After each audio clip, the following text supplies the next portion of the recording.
मानव जीवन का स्वरूप एक आवश्यक विषय वाणिपीडिया से मानव जीवन विशेष रूप से ईश्वर प्राप्ति के लिए है।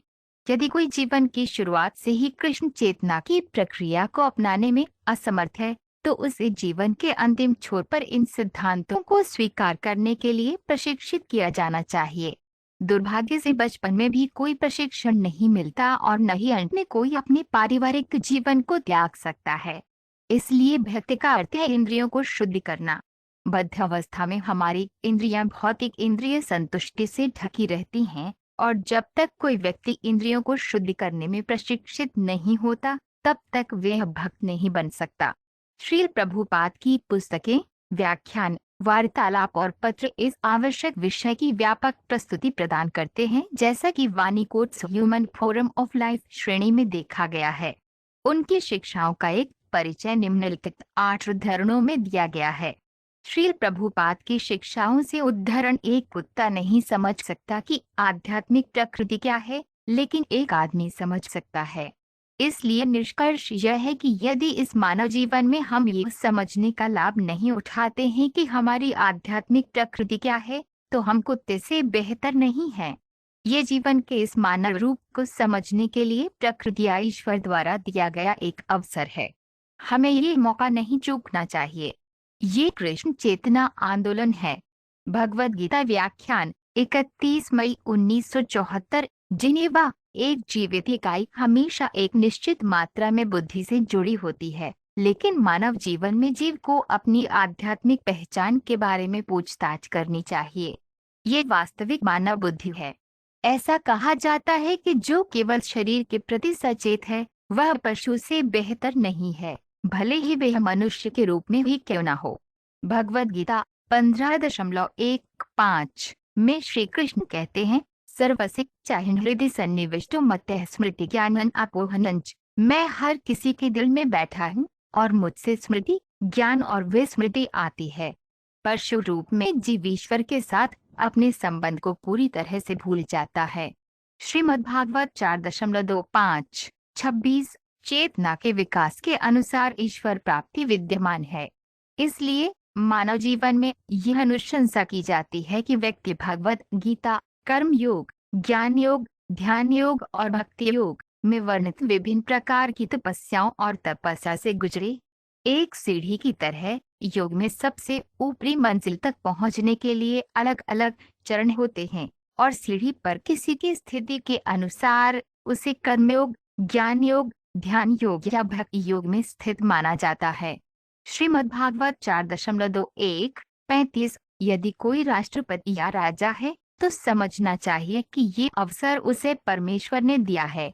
वैदिक प्रणाली के अनुसार राजा को भगवान का प्रतिनिधि माना जाता है और नागरिकों द्वारा उसे मानव जीवन में भगवान के रूप में सम्मान दिया जाता है।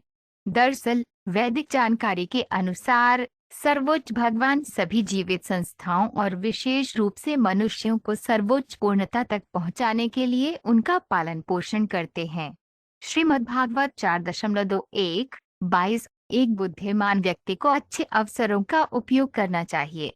पहला अवसर मानव जीवन का है और दूसरा अवसर एक उपयुक्त परिवार में जन्म लेने का है, जहां आध्यात्मिक ज्ञान की खेती होती है। ये विरले ही प्राप्त होता है।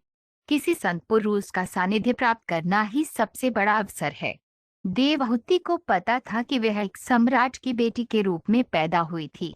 वह पर्याप्त रूप से शिक्षित और सुसंस्कृत थी और अंततः उसे कर्दम मुनि, एक संत व्यक्ति और एक महान योगी, अपने पति के रूप में मिले।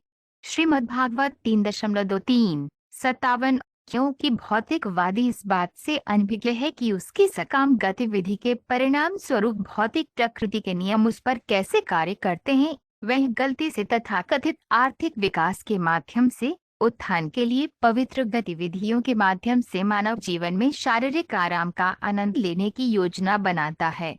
उच्च ग्रह प्रणालियों में और कई अन्य तरीकों से, लेकिन तथ्यात्मक रूप से वह अपनी सकाम गतिविधियों की प्रतिक्रियाओं का शिकार बन जाता है। भगवान का परम व्यक्तित्व सभी जीवित प्राणियों के हृदय के भीतर परमात्मा के रूप में स्थित है। श्रीमद्भागवत 7.1-3-30। मनुष्य के रूप में जीव थोड़ी सी कृष्ण चेतना को पुनर्जीवित कर सकता है और यदि वह और विकास करता है तो मानव जीवन में आध्यात्मिक जीवन की अग्नि प्रज्वलित हो सकती है। आग में ढंगे का सावधानी पूर्वक प्रबंधन करके आग को भड़काया जा सकता है। इसलिए मानव जीवन जीव के लिए भौतिक अस्तित्व के बंधन से बचने का एक मौका है। भगवद गीता 3.38 विकसित चेतना जीवन के मानव रूप से शुरू होती है और उच्चतर ग्रहों में रहने वाले देवताओं के रूपों में आगे बढ़ती है। पृथ्वी ब्रह्मांड के लगभग मध्य में स्थित है और मानव जीवन देवताओं और राक्षसों के जीवन के बीच का माध्यम है। पृथ्वी के ऊपर की ग्रह प्रणालियां विशेष रूप से उच्च बुद्धिजीवियों के लिए हैं, जिन्हें देवता कहा जाता है।